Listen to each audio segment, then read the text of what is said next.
Abbonati tolte guruba malo sinnatti tolte guruba yo Abbonati tolte guruba malo sinnatti tolte guruba yo Abbonati tolte guruba malo sinnatti tolte guruba yo Abbonati tolte guruba malo sinnatti tolte guruba yo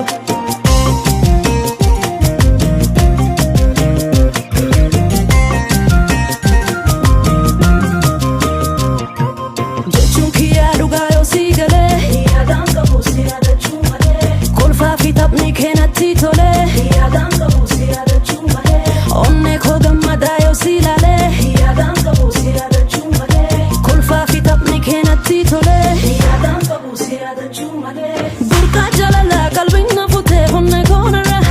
waan hunda kiyyaa keetii magootee silaa mal qaba asiif moyaamee kaloo kee jalaa si eegaa dura warraan na loolee lolaan na dhoogee deemu si bira